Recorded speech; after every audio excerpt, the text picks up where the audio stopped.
जहां तक हमारा सवाल है, तो हमें तो कॉन्स्टिट्यूशन में हमेशा जैसे ही अनुच्छेद 31 खत्म होता है उसके बाद कभी कुछ लगा नहीं जो पढ़ने लायक हो।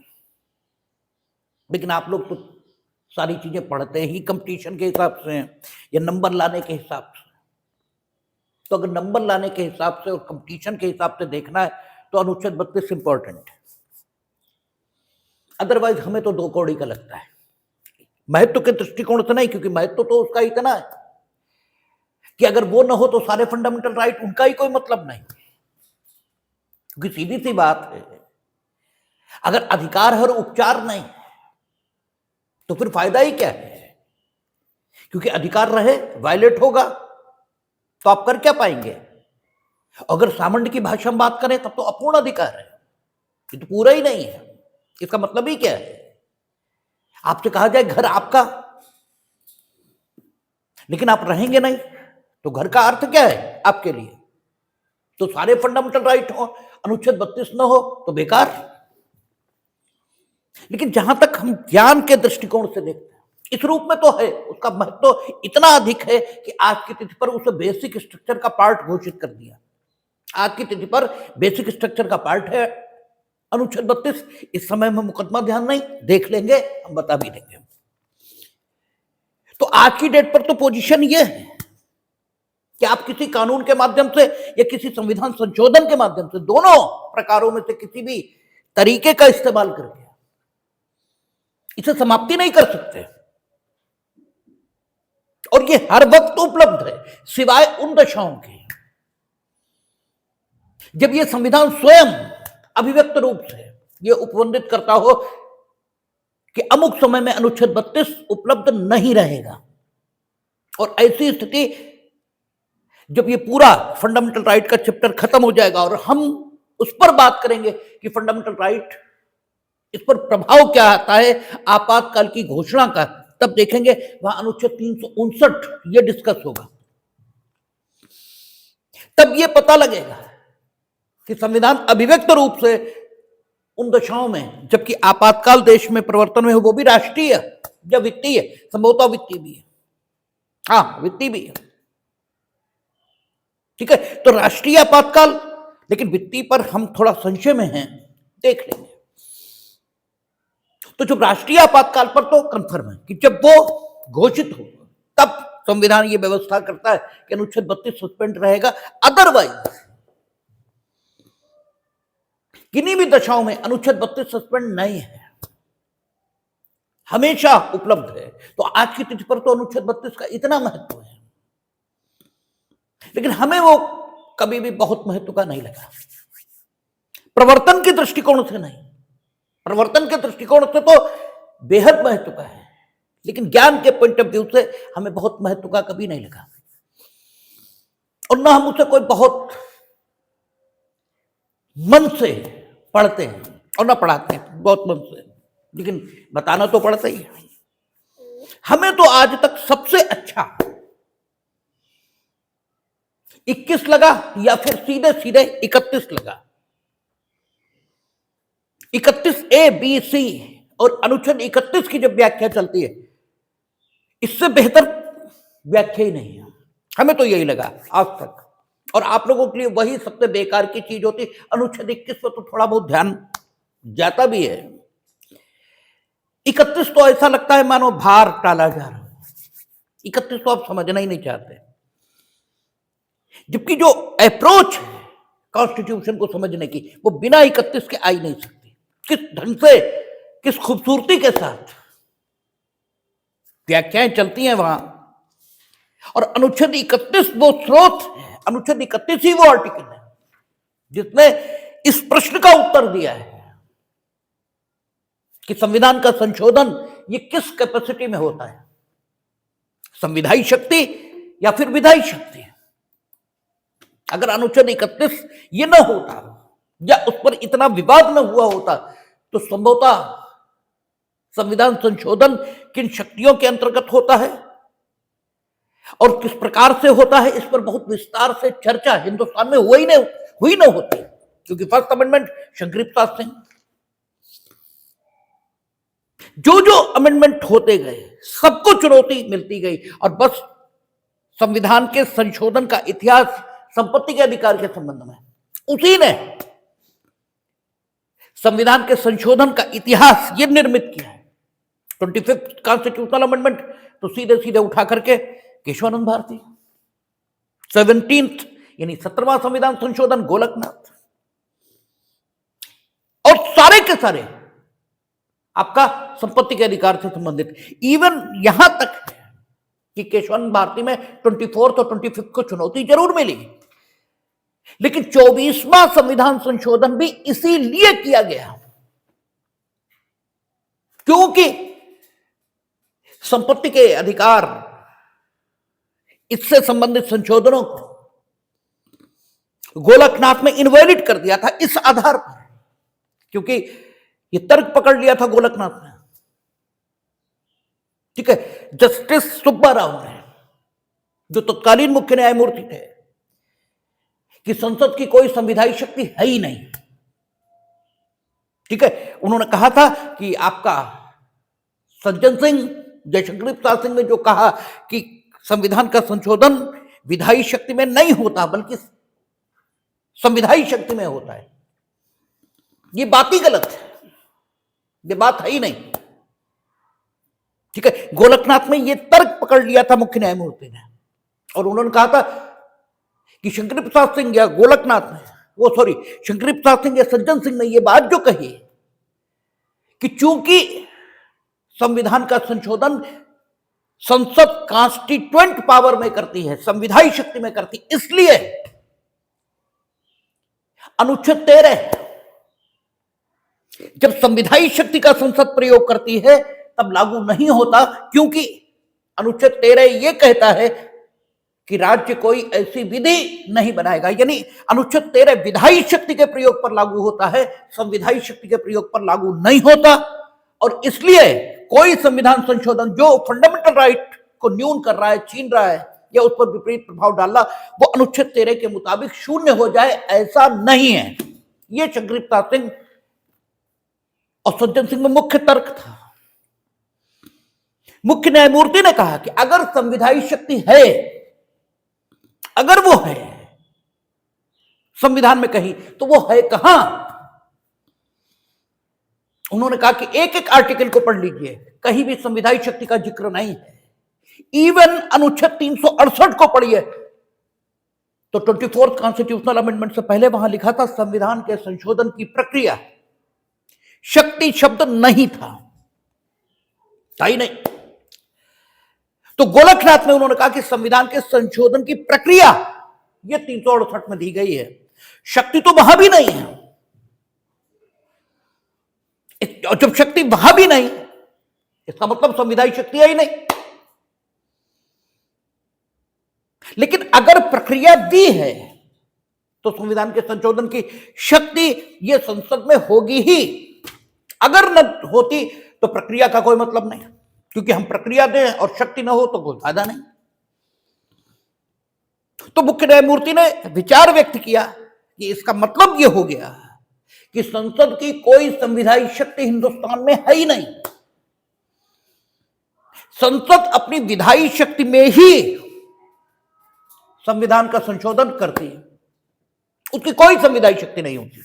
यह गोलकनाथ में कहा, और यह कॉन्टेस्ट राइट टू प्रॉपर्टी का ही है। और तब श्रीमती इंदिरा गांधी ने 24th कॉन्स्टिट्यूशनल अमेंडमेंट किया और उससे 368 में शक्ति शब्द जोड़ा, और वहां हो गया अनुच्छेद 368, जो आज की तिथि पर लिखा है संविधान के संशोधन की शक्ति और प्रक्रिया, ये कर दिया। और यही नहीं रुकी है, अनुच्छेद 13 में 13(4) जोड़ा, जो 13(4) जोड़ा हुआ है अब, तो उसमें 13(4) जोड़ा और उसमें लिखा क्लियरली कि कोई संविधान संशोधन इस अनुच्छेद के अर्थ में विधि नहीं माना जाएगा। ये शब्द लिखे। ये सारा कुछ हुआ है राइट टू प्रॉपर्टी के कॉन्टेस्ट में। ठीक है, सारा कुछ राइट टू प्रॉपर्टी के कॉन्टेस्ट में हुआ है। और 25th उससे तो 31C जोड़ी ही जोड़ी। ठीक है, और कहा कि साहब directive principle of the state policy जो 39B और C में है उनके प्रमोशन के लिए अगर कोई कानून बनेगा, ठीक है, तो उसे अनुच्छेद 14 और 19 के आधार पर कोई चुनौती नहीं मिलेगी। और फिर कालांतर में 42 लाए थे 1975 में कि सारे directive principle of the state policy में जो पॉलिसी है, जो बातें हैं, उनके प्रमोशन के लिए अगर कोई कानून बनता है तो उसे 14 और 19 के आधार पर चुनौती नहीं मिलेगी। तो आप देखेंगे कि सारा कुछ जो कॉन्स्टिट्यूशनल अमेंडमेंट का इतिहास है, और इसी को उठाकर केशवानंद भारती में चुनौती मिल गई।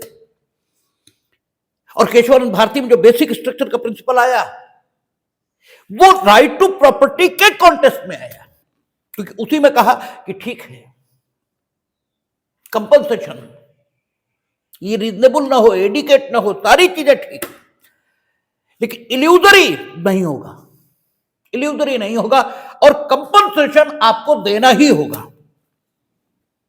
और उसी को कल हम लोगों ने जो बसंती बाई डिस्कस किया उसमें हाईकोर्ट ने और खूबसूरती के साथ उसे डिफाइन किया, और उच्चतम न्यायालय ने अपनी फेस सेविंग एक्सरसाइज की है। उसे गलत कहने की हिम्मत वो भी नहीं दिखा सके, यद्यपि उन्होंने उसकी धार को काफी हद तक कुंद कर दिया, लेकिन गलत कहने की हिम्मत नहीं दिखा सके। तो आप देखेंगे कि जो कॉन्स्टिट्यूशनल डेवलपमेंट है वो तो अनुच्छेद 31 के, ठीक है, प्रकाश में ही है। तो अनुच्छेद 31 के डिलीट हो जाने के बाद भी, और यद्यपि वो पूरी तरह डिलीट ये हुआ भी नहीं, क्योंकि 31(1) जो था वो आज 300A है। 31(1) टोटल बिल्कुल जस का तस 300A, और 300A में वो जो कानून की व्याख्या कर रहे हैं वो व्याख्या गजब है अपने में। ठीक है, वो कह रहे हैं भाई बसंती बाई में उन्होंने यही तो कहा, ठीक है 39B है, 39C है, वो सॉरी 31B है, 31C है, जो कहता 14-19 के आधार पर चुनौती नहीं। अगर directive principle of the state policy के प्रमोशन के लिए, ठीक है ना भाई, 31C यही तो कह रहा, 39B अगर 9 शेड्यूल में रख दिया तो किसी भी फंडामेंटल राइट के आधार पर चुनौती नहीं। और 31A की बात इसलिए नहीं करेंगे, वो तो 5 स्पेसिफिक उद्देश्यों की बात करता है। तो हाईकोर्ट ने कहा कि ठीक है, होगा 31B और होगा 31C, लेकिन कानून, इसकी युक्ति संगतता, इसकी निष्पक्षता, यह न्याय से इसकी संगतता, ये किसी अनुच्छेद 14 का की मोहताज नहीं है। अनुच्छेद 14 it is not the fountain of justice, ठीक है, नॉन आर्बिट्रेरीनेस। ये कोई अनुच्छेद 14 स्रोत है कानून में निरंकुशता के अभाव का। अनुच्छेद 14 स्रोत है कानून में न्याय की संकल्पना का। यह बात ही गलत है। उन्होंने कहा कि अनुच्छेद 14 घोषणा करता है कि हिंदुस्तान में जो कानून होगा वो निरंकुश नहीं होगा। ठीक है, अनुच्छेद 14 सिर्फ डिक्लेरेटरी नेचर है उसका, वो अंतिम स्रोत नहीं है। वो ना भी हो ना हो हिंदुस्तान के संविधान में, तो कानून चाहे जैसा बना दोगे, या चाहे जिस चीज को कानून कहना शुरू कर दोगे, नहीं हो अनुच्छेद 14 तो इससे क्या मतलब है? तब तो इसका मतलब यह है कि अनुच्छेद 14 26 जनवरी 1950 से पूर्व नहीं था। ठीक है, तो साइमन कमीशन जो आया वो ठीक था, जो विभेदकारी कानून थे अंग्रेजों के वो सब सही थे, ठीक थे, क्योंकि अनुच्छेद 14 तो था नहीं। ठीक है, फिर आप क्यों कह रहे थे कि ये कानून हो ही नहीं सकता? ठीक है, रॉलेट एक्ट और साइमन कमीशन और जाने कौन कौन से, हमको इतिहास के विद्यार्थी नहीं, लेकिन कुछ नाम हमने भी सुन रखे हैं। तो उन्होंने कहा कि ये तो बात ही बेकार की है। इससे क्या मतलब कि अनुच्छेद 14 और 19 सब सस्पेंड हैं और ये है और वो है, इसका सबका क्या मतलब हो सकता है? कानून का मतलब है कि वो जस्ट फेयर और रीजनेबल होना चाहिए। ठीक है, और फिर यथार्थवादियों की अप्रोच दिखाई देती है। जब सुप्रीम कोर्ट मामला अपील में पहुंचता है तो यथार्थवादी अपना वो तो कहते ही है कि कुछ कानून नहीं होता, इनकी व्याख्या है निरंकुश व्याख्या, जो चाहे तो कह दें। तो सुप्रीम कोर्ट ने वही तरीका अपना लिया। उन्होंने कहा ये जस्ट फेयर और रीजनेबल जो व्याख्या है वो अनुच्छेद 21 में आई है, और अनुच्छेद 21 चूंकि स्वतंत्रता से संबंधित है, और ये संपत्ति के अधिकार को हम डिस्कस कर रहे हैं, संदर्भ अलग अलग है। इतनी जो बातें अनुच्छेद 21 के संदर्भ में कही गई वो संपत्ति के अधिकार के संदर्भ में सही नहीं मानी जा सकती। और फिर फेस सेविंग एक्सरसाइज है, फिर वही बात की सही बात को कितना भी झुटला हो पूरी तरह नहीं झुटला सकते, पूरी तरह कैसे झुटला दोगे। तो सुप्रीम कोर्ट को भी कहना पड़ा कि नहीं, अगर हम ये मान भी लें, इन शब्दों में कहा कि अगर हम ये मान भी लें कि कानून को जस्ट फेयर और रीजनेबल होना चाहिए और इसका एकमात्र स्रोत हिंदुस्तान के संविधान में अनुच्छेद 14 नहीं है, वो सिर्फ डिक्लेरेटरी नेचर का है, तो भी ये जो वर्तमान कानून है जिसको चुनौती दी गई है, ये जस्ट फेयर और रीजनेबल की जो कसौटी है उसको पूरा करता है। ये कहा सुप्रीम कोर्ट ने, ठीक है जो हुआ सो हुआ, लेकिन as a student of law जो खूबसूरती निर्वचन की अनुच्छेद 31 में दिखाई देती है वो खूबसूरती तो कहीं है ही नहीं, क्योंकि अनुच्छेद 31 से निर्वचन के जो ढंग निकले हैं कमोवेश उन्हीं ढंगों का प्रयोग अनुच्छेद 21 में हुआ है, क्योंकि बॉडी तो वही है सुप्रीम कोर्ट, और समय ये भी एक साथ ही चलना है। और उसी बॉडी के समक्ष 1951 में एक गोपालन, और उसी बॉडी के समक्ष 1951 में बेला बनर्जी और ये सब चल रहा है। तो जो स्वतंत्रता के अधिकार का डेवलपमेंट आपको दिखाई देता है अनुच्छेद 21 में, वो संभवतः नहीं होता अगर अनुच्छेद 31 न होता। इसलिए हमें तो उससे बेहतर आर्टिकल ही नहीं लगता। ठीक है, उसे नहीं समझा तो कुछ नहीं जाना। इसलिए और दुर्भाग्य है क्योंकि हम भी तो इसी सिस्टम में पढ़े, हम कोई ऊपर से टपके थोड़ी पढ़े, तो इसी सिस्टम में और ऐसे ही पढ़े। आप तो हमसे बहुत बेहतर पढ़ रहे हैं, हमने तो ठीक है, हमें तो ये मालूम ही नहीं था कि सब किताबें और बेयर एक्ट ये भी होते हैं। हमें तो ये पता था 22 होता है और वकालत करने के लिए पढ़ने की कोई जरूरत नहीं होती, हमें तो ये मालूम था।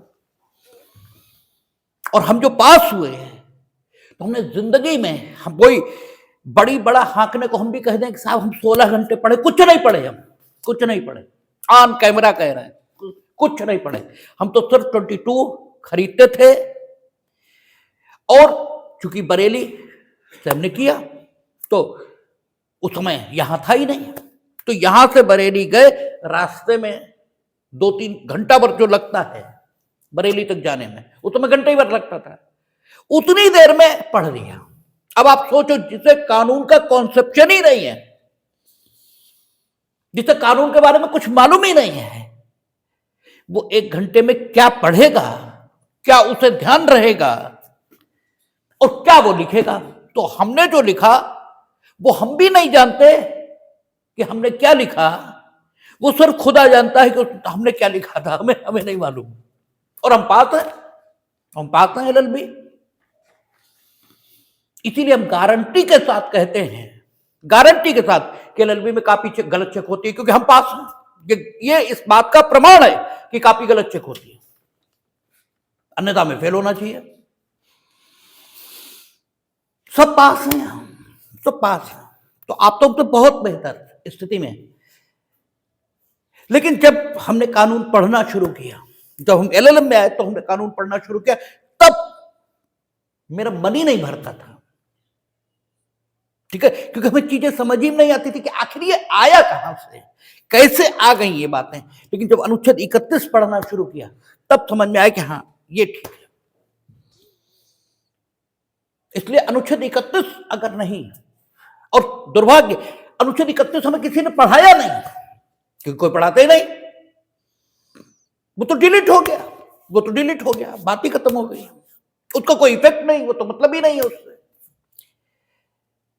इवन यहां तक नहीं बताते हैं कि 31A, 31B, 31C आज भी है, ये भी नहीं बताते। मेरा दावा है कि अगर 100 लोगों से आप पूछेंगे कि अनुच्छेद 31, 31A, 31B, 31C इनमें से ठीक है आज की पोजीशन क्या है, कितने हैं कितने नहीं, तो सब बताएंगे इनमें कुछ भी नहीं है हिंदुस्तान के संविधान में। ठीक है, ये स्थिति है। तो हमें तो कभी अनुच्छेद 32 बहुत इंपॉर्टेंट नहीं लगा, लेकिन चूंकि आप नंबर लाने के लिए आप पढ़ाई पढ़ने के लिए कहां कर रहे हैं, पढ़ाई से आपका कोई मतलब ही नहीं है। क्योंकि आप देखें ना, वो तो बाकायदा, हमें तो हंसी आती है, चुनाव प्रचार का विषय बनता है कि पढ़ाई नौकरी के लिए। अरे पढ़ाई और नौकरी का क्या संबंध है आपस में? हमें तो ये समझ में नहीं आया कि पढ़ाई और नौकरी का परस्पर क्या संबंध है। तो कोई मतलब ही नहीं है, कोई रिलेशन ही नहीं है। पढ़ाई तो हमेशा ज्ञान के लिए होती है। ठीक है, आपको जानकारी हो गई, बात खत्म हो गई। अज्ञात की खोज ये मनुष्य का स्वभाव है, अज्ञात की खोज। इसी अज्ञात की खोज ने धर्मों को जन्म दिया है।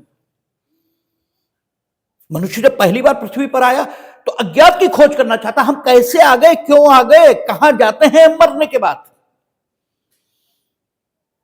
हम मरते क्यों हैं, क्या हो जाता है, क्या चला जाता है हमारे भी अंदर से।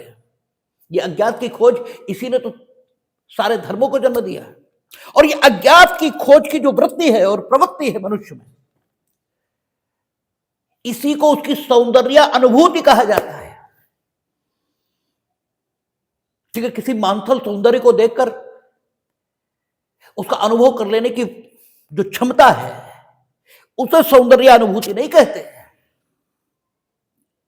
ठीक है, क्योंकि जो मानथल सौंदर्य है वो किसी को सुंदर लग सकता है और किसी को सुंदर नहीं लगेगा। ठीक है, जो प्रख्यात सुंदरियां हुई हैं वो भी सबको सुंदर नहीं लगती हैं, सबकी सुंदरता की डेफिनेशन अलग है। इसलिए व्यक्तियों, वस्तुओं, विचारों, इनकी सुंदरता को एक मापदंड से अव्वल तो आंका नहीं जा सकता, अव्वल तो आंका ही नहीं जा सकता एक मापदंड से। और अगर आंक भी लिया जाए तो भी जो एक को सुंदर लगा, वो चाहे व्यक्ति हो, विचार हो अथवा वस्तु, वो दूसरे को सुंदर नहीं लगता। जैसे हम ताजमहल देखने गए, हमें तो लगा बहुत खूबसूरत है, बहुत ही सुंदर है, और हमारे साथ हमारे मित्र थे तो इसमें क्या है खास। ठीक है, हमें तो वाकई बहुत खूबसूरत लग रहा था, और वो वाकई कह रहे थे इसमें है क्या आखिर जो तुम्हें खूबसूरत लग रहा है। अब हम नहीं बता सकते उन्हें क्या खूबसूरत लग रहा है हमें। तो सुंदरता ये सबकी अपनी अपनी है, लेकिन एक चीज है कि अज्ञात की खोज सबको सुंदर लगती है, उसमें मजा आता है, सबको आता है। जब कुछ अज्ञात रहस्य प्रकट होता है आप पर, तो जो प्रसन्नता और खुशी अनुभव होती है वो सबको होती है, सबको होती है। कोई ऐसा नहीं है दुनिया में जिसे कुछ अज्ञात प्राप्त हुआ हो, ठीक है, और वो खुश ना हुआ हो। और मजा ये है कि जैसे ही अज्ञात ज्ञात होता है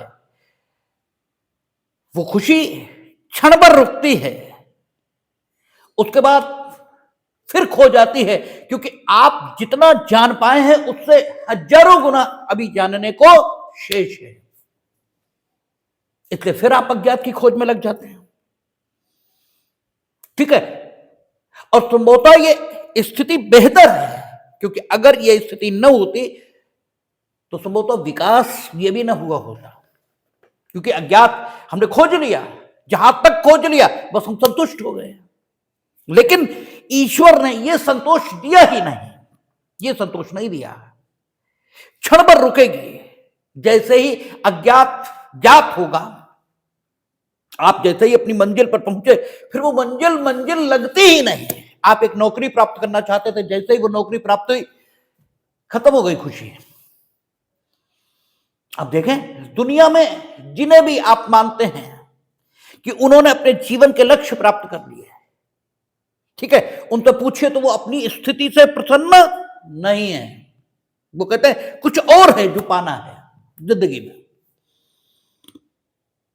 ठीक है। ये ईश्वर ने ऐसी बुद्धि दी है मनुष्य को, और इसीलिए डेवलपमेंट होता है। डेवलपमेंट इसी का आफ्टर इफेक्ट है। अगर संतोष आ जाए कि हमने खोज लिया, बस हमें इतना ही खोजना था, बाकी आने वाली जनरेशन खोजे, हमसे मतलब क्या है, हमने इतना खोज लिया काफी है, तो फिर विकास रुक जाएगा वहीं पर। लेकिन जब आप खोज रहे होते हैं, जब खोज रहे होते हैं, तब एक रस होकर आप खुद बिल्कुल लवलीन हो जाते हैं उसमें, ठीक है। और फिर आपको दुनिया ध्यान नहीं रहती, ठीक है, दुनिया ध्यान नहीं होती, और इतने मन से आप उसे खोज रहे होते हैं कि वो बिल्कुल तल्लीनता की अवस्था है। उसमें जो आनंद मिल रहा है, असल आनंद वही है। उसके बाद जिस दिन खोज लेंगे, उस दिन ये तल्लीनता खत्म हो जाएगी, फिर अगली टेंशन शुरू। तो खोज अपने में, ठीक है, न सिर्फ साधन है बल्कि साध्य भी है। खोज ये साधन ही नहीं है, ये साध्य भी है। खोज का अपना आनंद है। जब जूरिस्प्रूडेंस हम लोग पढ़ते हैं, तो जूरिस्प्रूडेंस क्यों पढ़ना चाहिए, इस पर बात करते हैं। तो एक बात यह भी आती है कि जूरिस्प्रूडेंस क्योंकि संकल्पनाओं का ज्ञान देता है कि कब्जा है क्या, स्वतंत्रता है क्या, पर्सनालिटी है क्या, अधिकार है क्या, कर्तव्य है क्या, कानून है क्या। तो कहता है कि इन बातों को समझने का ही अपना एक आनंद है। कुछ ना मिले, केवल इन बातों को समझ लेने का ही अपना एक आनंद है। वो आनंद तो मिलता ही है, ठीक है। तो पढ़ाई के लिए है, पढ़ाई तो जानकारी के लिए है, पढ़ाई का नौकरी से क्या संबंध, तो ही नहीं।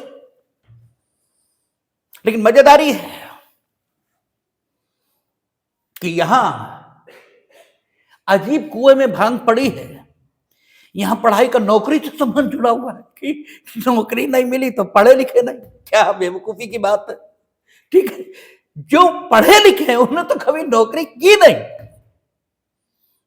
ठीक है। जिन्हें पढ़ा लिखा माना गया, जिन्हें तुम पढ़ते हो, जिन्हें तुम पढ़ते हो, ठीक है, उनमें से तो तुम्हारे दृष्टिकोण से पढ़े वो हो ही नहीं सकते। हमने कई बार कहा कि आप तो Newton, Edison, James Watt, Faraday, इन्हें आवारा मानेंगे। आपकी जो डेफिनेशन है उसके मुताबिक तो ये आवारा थे, और उनके द्वारा जाने गए सिद्धांतों को आप पढ़ते हैं बैठकर, और खुद को पढ़ाकू कहते हैं। हमारी दृष्टि में तो नकलची हैं भाई। उन्होंने जो जाना उसका उपयोग आप कर रहे हैं। आपने तो कुछ भी नहीं जाना। आपने क्या जाना, आपने तो कुछ भी नहीं जाना। तो तुम चोर हो और नकलची हो, इसके अलावा क्या हो भाई? चोर और नकलची, इसके सिवा तुम क्या हो सकते हो? जो दूसरे का श्रम है उस पर तुम मौज मार रहे हो, तो तुम चोर और नकलची के अलावा क्या हो? लेकिन साहब आप बताते हैं कि हम तो जाने क्या हो गए, और कुछ भी खोजने से अपने को बिल्कुल अलग रखते हैं, और खुद को पढ़ा लिखा भी कहते हैं। पता नहीं क्या है क्या नहीं है। तो हम तो इस संदर्भ में जब देखते हैं तो अनुच्छेद 31 शानदार, इससे बेहतर आर्टिकल ही नहीं है, ठीक है। लेकिन नौकरी के पॉइंट ऑफ व्यू से अनुच्छेद 32 भी इंपॉर्टेंट है, और बहुत इंपॉर्टेंट है, क्योंकि इसमें से आपको प्री में कई सवाल रखे मिलेंगे। अब हम लोग देखते हैं अनुच्छेद 32 की भाषा क्या कहती है। कहता है इस भाग द्वारा प्रदत्त अधिकारों को प्रवर्तित कराने के लिए उपचार। इस भाग द्वारा प्रदत्त अधिकारों को। इसीलिए हमने शुरुआत में कहा कि अनुच्छेद 32 इसलिए इंपॉर्टेंट हो जाता है क्योंकि प्रवर्तन का अधिकार दे रहा है। हमने कहा भी कि प्रवर्तन के अधिकार के नाते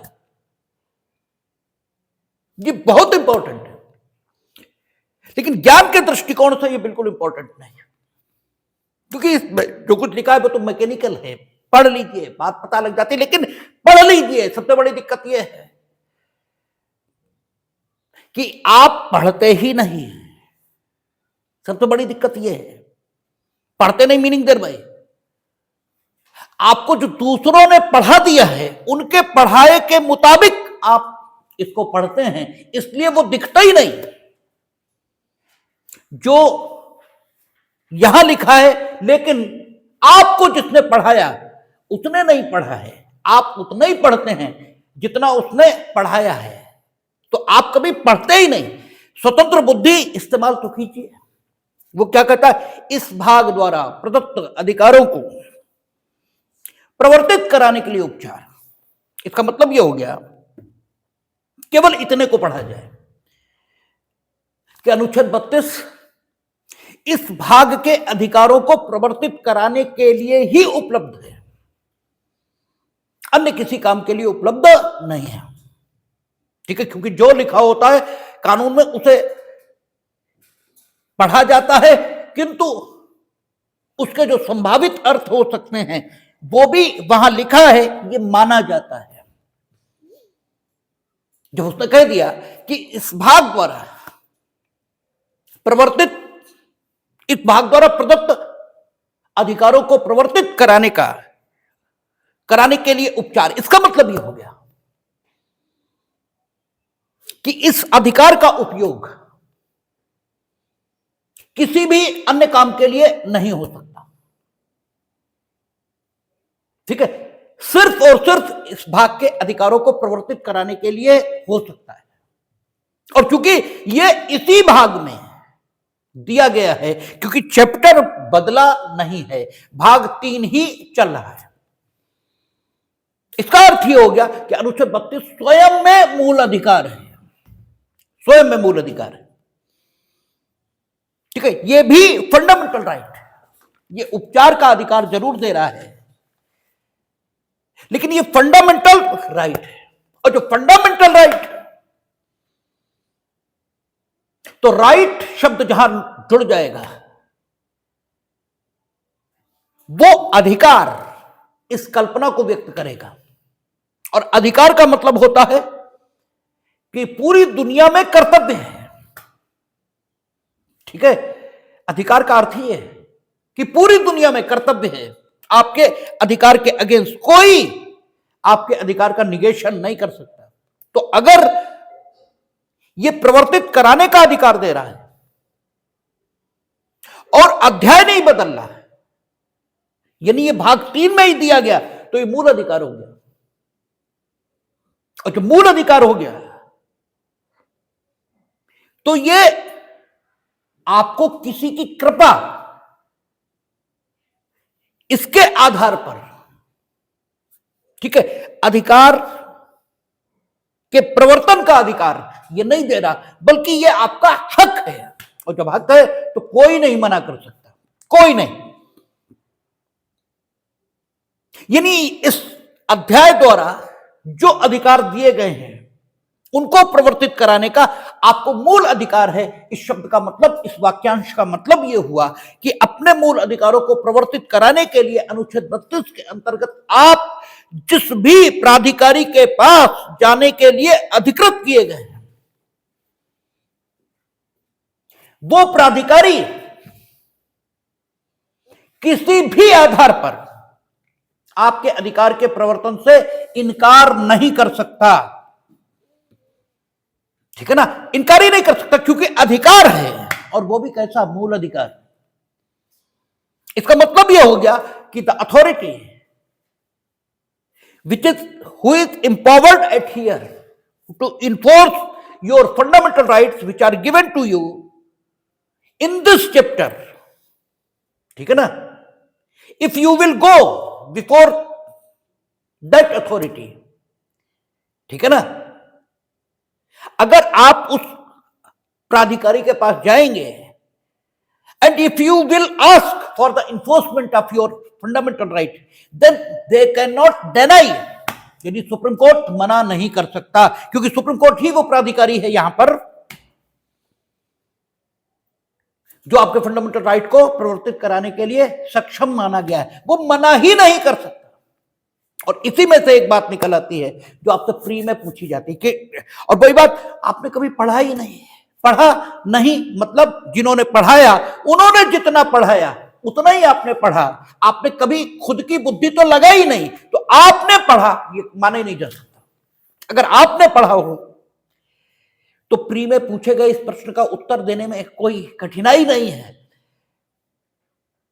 कि क्या अनुच्छेद 32 इसके अंतर्गत अगर आप फंडामेंटल राइट के प्रवर्तन हेतु पहुंचे हैं तो वैकल्पिक अनुतोष, अल्टरनेटिव रेमेडी उपलब्ध होने के आधार पर सुप्रीम कोर्ट आपको अनुतोष देने से इनकार कर सकता है या नहीं। इस प्रश्न का उत्तर देना कठिन नहीं है। क्यों? इसलिए कि जब मेरा फंडामेंटल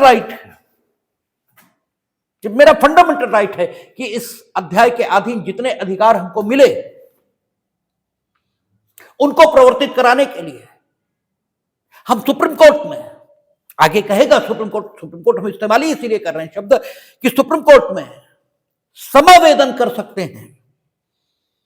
तो सुप्रीम कोर्ट यह कैसे कह सकता है कि वैकल्पिक अनुतोष उपलब्ध है, आप वहां जाओ, पहले वहां जाओ, वहां न मिले तो हमारे पास आओ? ये कैसे कहा जा सकता है? ये कहा ही नहीं जा सकता, क्योंकि ये मेरा मूल अधिकार है, इस भाग द्वारा प्रदत्त अधिकारों के प्रवर्तन का मूल अधिकार है मेरा। इसलिए सैद्धांतिक रूप से यही माना जाएगा कि चूंकि अनुच्छेद 32 मूल अधिकार के तौर पर इस भाग द्वारा प्रदत्त अधिकारों को प्रवर्तित कराने का हक हमें दे रहा है, इसलिए अगर किसी के भी द्वारा सुप्रीम कोर्ट के समक्ष एक बार यह सिद्ध कर दिया जाएगा कि उसके मूल अधिकार अर्थात इस भाग द्वारा प्रदत्त अधिकारों में से एक का भी हनन हुआ है, तो सुप्रीम कोर्ट के पास कोई चारा नहीं सिवाय इसके कि वो अनुतोष प्रदान करे। ठीक है ना। और अनुतोष प्रदान करने के जो तरीके हैं वो यहां लिखे हैं, उन पर चर्चा करेंगे कि कोई भी आदेश, कोई भी निर्देश, कोई भी रिट जिसके अंतर्गत 5 प्रकार की रिटें आती हैं उनमें से कुछ भी जारी कर सकते हैं। ठीक है ना। मना ही नहीं कर सकता किसी भी आधार पर, क्योंकि ये मेरा मूल अधिकार है। अगर हमने एक बार उनके सामने स्टेब्लिश किया कि इस भाग द्वारा प्रदत्त अधिकारों में से किसी का वायलेशन हुआ है, ठीक है, तो वो मना नहीं कर सकते किसी भी आधार पर। एक बार बस हम स्टेब्लिश कर पाए कि इस भाग द्वारा, क्योंकि ये मेरा मूल अधिकार है वहां तक जाने का। यद्यपि सुप्रीम कोर्ट ने, ठीक है, ये नियम बनाए हैं कि अगर अल्टरनेटिव रेमेडीज उपलब्ध हैं तो वहां आप जाएं, लेकिन ये नियम उनके अपने हैं। कोई अथॉरिटी ये क्लेम नहीं कर सकती कि आप उन नियमों का पालन करें। अगर समुचित लगेगा, ठीक है, कि इफेक्टिव रेमेडी आपको वहां से भी मिल सकती है, तो वो भेज दे वहां, अलग बात। लेकिन अगर महत्व का मामला है तो वो स्वयं सुनेंगे, और एक बार ये एस्टेब्लिश हुआ कि फंडामेंटल राइट का वायलेशन हुआ तो कोई बात नहीं, उन्हें रिट जारी, यानी सैद्धांतिक दृष्टिकोण से अगर देखें, सैद्धांतिक दृष्टिकोण प्रिंसिपली, तो स्थिति यह है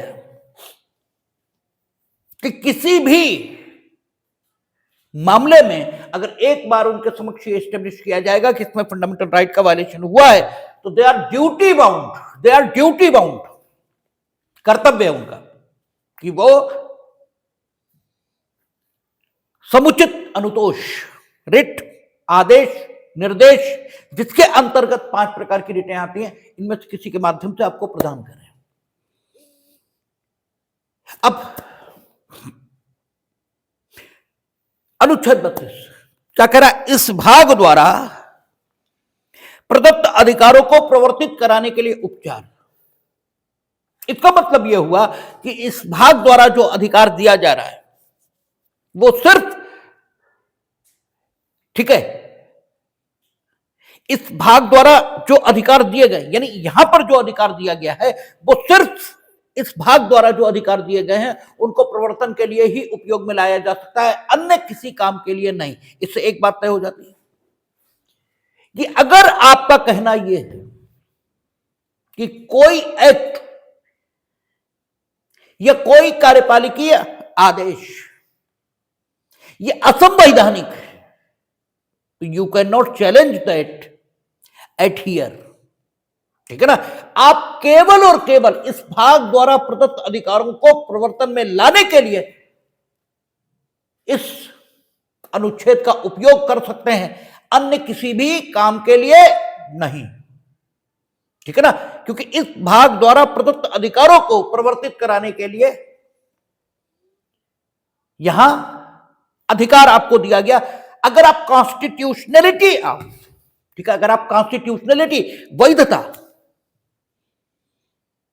यह संवैधानिकता किसी भी लेजिस्लेटिव एक्ट, एडमिनिस्ट्रेटिव एक्ट या एग्जीक्यूटिव एक्ट इसकी निर्धारित कराना चाहते हैं तो आपको उन्हीं अनुच्छेदों के अंतर्गत सुप्रीम कोर्ट या हाई कोर्ट के समक्ष याचिका प्रस्तुत करनी होगी जिन प्रावधानों का उल्लंघन हुआ होगा।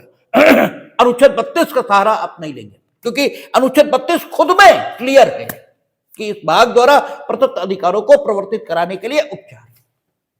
अब कुछ मूर्ख टाइप के लोग आ जाएंगे क्योंकि उन्हें कुछ समझ रखा है और ये स्टेटमेंट उनकी मान्यता से मेल नहीं खाएगा, तो वो अपनी मूर्खता के प्रदर्शन हेतु तुरंत आ जाते हैं बिना ये माने कि हम भी मूर्ख हो सकते हैं, बिना ये माने, जबकि ये मानना चाहिए कि हम भी मूर्ख हो सकते हैं, ये सबको मानना चाहिए, हम भी मानते हैं। वो कहना शुरू कर देंगे कि साहब अनुच्छेद 32 के अंतर्गत तो 20 बार एक्ट की कॉन्स्टिट्यूशनलिटी चैलेंज हुई। अगर अनुच्छेद 32 के अंतर्गत कॉन्स्टिट्यूशनलिटी चैलेंज हुई है तो एक बात जरूर मिलेगी, उस एक्ट के अंतर्गत फंडामेंटल राइट इसको प्रभावित करने के लिए कोई ना कोई काम ये जरूर हुआ होगा। जब तक कोई काम नहीं होगा फंडामेंटल राइट को प्रभावित करने के लिए, तब तक अनुच्छेद 32 इन्वोक हो ही नहीं सकता, क्योंकि वो कहता है इस भाग द्वारा प्रदत्त अधिकारों को प्रवर्तित कराने का अधिकार है। और जब कॉन्स्टिट्यूशनलिटी चैलेंज होगी इस आधार पर कि अमुक एक्ट के अंतर्गत जो काम किया गया वो मेरे फंडामेंटल राइट को वायलेट कर रहा है, तो याचिका तो उनके समक्ष आई जाएगी और फिर वो अनुच्छेद 32 के अंतर्गत उसे सुनेंगे और अगर पाएंगे एक्ट अनकॉन्स्टिट्यूशनल है तो ताकत तो उन्हें मिली हुई है, वो संबंधित प्रोविजन की ताकत का इस्तेमाल कर लेंगे। लेकिन अनुच्छेद 32 दरवाजा, ठीक है, तभी खोलेगा सुप्रीम कोर्ट का जब आप ये स्टेब्लिश करें in your case the question of violation of fundamental right is involve, ठीक है ना। आप जब तक ये साबित नहीं करते तब तक दरवाजा नहीं खुलेगा अनुच्छेद 32 का। यह भी हो सकता है कि एक्ट बना, यद्यपि अभी आपके फंडामेंटल राइट पर कोई विपरीत प्रभाव डालने वाला काम उसके अंतर्गत नहीं किया गया है, कोई काम अभी नहीं हुआ, लेकिन जब काम किया जाएगा, ठीक है, जब काम किया जाएगा तो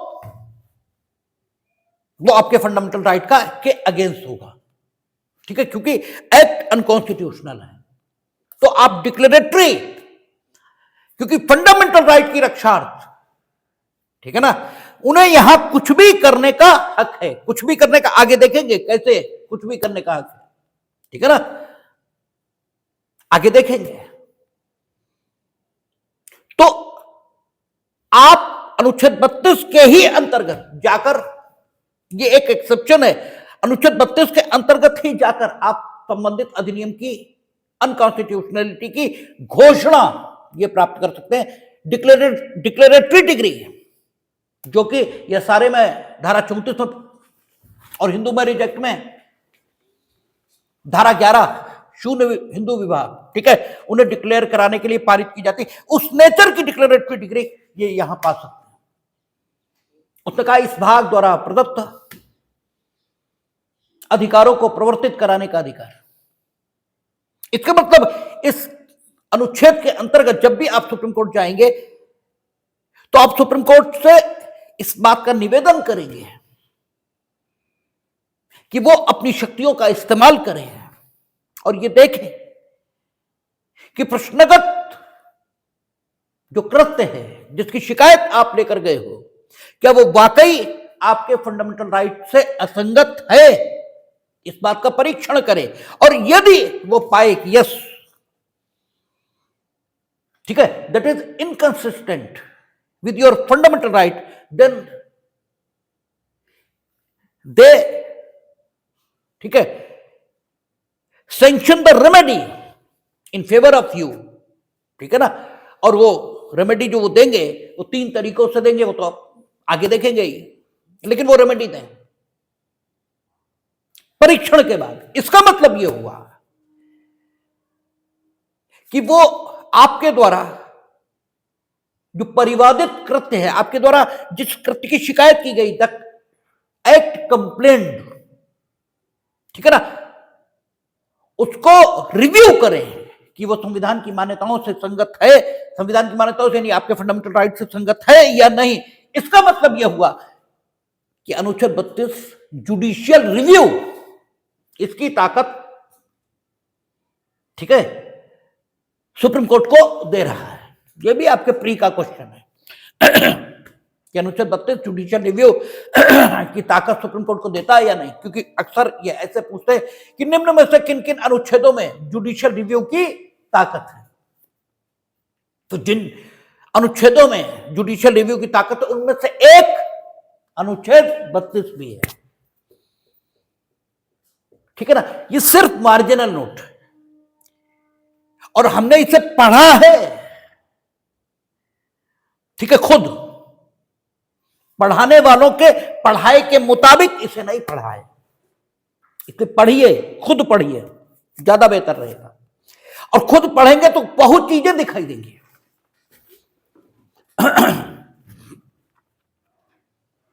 ये सही है कि सुप्रीम कोर्ट को जाने का हक इस भाग द्वारा प्रदत्त अधिकारों को प्रवर्तित कराने के लिए ही यहां दिया गया है, लेकिन 3 मामले ऐसे हैं जिनमें मूल अधिकार का कोई प्रश्न अंतर्वलित था ही नहीं। कोई मूल अधिकार का प्रश्न अंतर्वलित नहीं था, लेकिन फिर भी अनुच्छेद 32 के अंतर्गत सुप्रीम कोर्ट जाया गया और सुप्रीम कोर्ट ने न सिर्फ याचिका स्वीकार की बल्कि एडजुडिकेट यह भी किया और निर्णय दिए हैं। 3 मामले ऐसे, एक, ठीक है, आपका जब बिहार में क्या किया था, ऑर्डिनेंस मेकिंग पावर, इसका दुरुपयोग किया था। मुकदमा भूल गए, रे करके है, रे वर्सेस यूनियन ऑफ इंडिया, ये ए के Roy versus union of India, ठीक है, ए के Roy versus union of India. इसमें जब बिहार लेजिस्लेचर, बिहार में ऑर्डिनेंस मेकिंग पावर का दुरुपयोग हुआ था,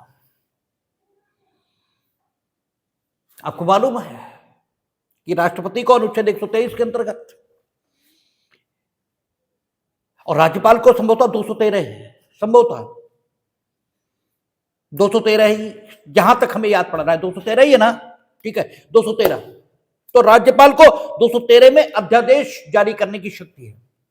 ठीक है, जब ऐसी स्थिति हो कि कानून की आवश्यकता है और विधानमंडल या संसद के दोनों सदन इन सेशन ना हो, ठीक है, सत्र में ना हो,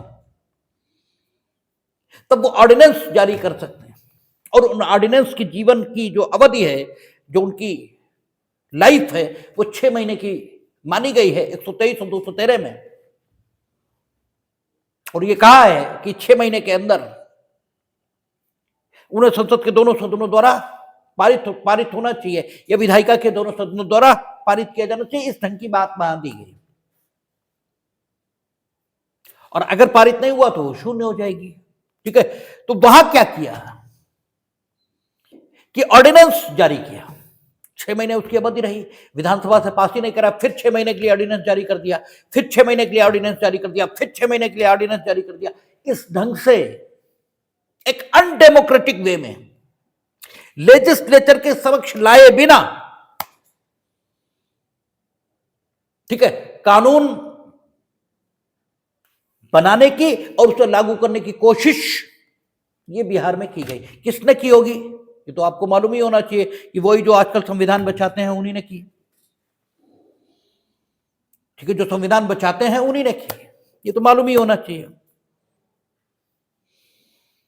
तो इस प्रवृत्ति को, इसमें किसी फंडामेंटल राइट का प्रश्न इन्वॉल्व नहीं है, ये सीधे सीधे डेमोक्रेटिक कैरेक्टर से संबंधित बात है। और अगर घुमा फिरा के ये मान भी लिया जाए कि फंडामेंटल राइट का प्रश्न इन्वॉल्व है, तो भी वो बहुत घुमा फिरा के ही मानना पड़ेगा। डायरेक्टली जो दिखाई देता है वो डेमोक्रेटिक सेटअप, इससे जुड़ा हुआ सवाल दिखाई देता है। ठीक है, अब आप 123 या 213 उसमें तो चुनौती दे ही नहीं पाएंगे, क्योंकि वो तो सिर्फ इतना ही कह रहा कि 6 महीने लाइफ है, 6 महीने बाद खत्म। तो उसमें तो उन्होंने कुछ किया नहीं। क्या करेंगे आप? You can not find a single section, you can not find a single article. आप इस पूरे संविधान में इस बात को अनकॉन्स्टिट्यूशनल ठहराने के लिए एक भी आर्टिकल नहीं पाएंगे, क्योंकि 6 महीने वो कहता समाप्त हो जाएगा। या तो उन्होंने 6 महीने ज्यादा लागू किया हो, तब तो आप 123 या 213 में ही चले जाओ। ठीक है, वो तो 6 महीने में खत्म हो गया, दोबारा उन्हें जारी कर दो। दोबारा जारी नहीं किया जा सकता, ये लिखा नहीं वहां, ये 123 या 213 में नहीं लिखा, वो तो अनंत बार जारी कर सकते हैं। ठीक है, आर्टिकल की भाषा के मुताबिक किया क्या जाए? तो अनुच्छेद 32 इसी में अनुमति दी है सुप्रीम कोर्ट ने कि अपने समक्ष इस प्रश्न को सुनने के लिए। और आपने ए के Roy versus union of India, हम लोगों ने 123 और 213 के समय डिस्कस किए हैं कि इस प्रवृत्ति को अनकॉन्स्टिट्यूशनल माना, रोका है, कहा ये डेमोक्रेटिक कैरेक्टर के विरोध में है। लेकिन जो आर्टिकल उपयोग किया गया वो अनुच्छेद 32 ही उपयोग किया गया। तो ये एक्सेप्शन, ठीक है, एक्सेप्शन है। और ऐसा वे कर सकते हैं। क्यों कर सकते हैं? काहे कर सकते हैं? क्योंकि अनुच्छेद 129 में वे कोर्ट ऑफ रिकॉर्ड है। और जब 129 सुप्रीम कोर्ट की शक्तियों पर बात कर रहे थे तो हमने आपको बताया था कि कोर्ट ऑफ रिकॉर्ड जो होता है उसकी 2 ताकतें होती हैं। एक तो वो अपने कंटेम्प्ट के लिए दंड दे सकता है, तो वो होती है। दूसरी, वो अपने जुडिक्शन को, अपने क्षेत्राधिकार को डिसाइड कर सकता है किसी प्रश्न के उत्पन्न होने पर। तो उन्होंने अनुच्छेद 32 में अपने क्षेत्राधिकार को डिसाइड किया कि ये डायरेक्टली किसी अनुच्छेद के अंतर्गत हमारे समक्ष उठाया नहीं जा सकता ये विषय, क्योंकि ऐसा कोई अनुच्छेद ही नहीं, और अंततः ये नागरिकों के मूल अधिकारों पर प्रभाव डालेगा, इसलिए ये अनुच्छेद 32 के अंतर्गत हमारे समक्ष उठाया जाएगा। एक बात। दूसरा, अपॉइंटमेंट ऑफ जजेस in the supreme court and high court, यानी सुप्रीम कोर्ट एडवोकेट, ठीक है, on record association versus union of India, वो भी अनुच्छेद 32 के अंतर्गत गया है। ठीक है, क्योंकि कोई मसला था ही नहीं जिसमें उठाया जाए। भाई उसमें अनुच्छेद 124 की व्याख्या का सवाल था ना, वहां ये कहते हैं कि राष्ट्रपति मुख्य न्यायमूर्ति थे परामर्श करके,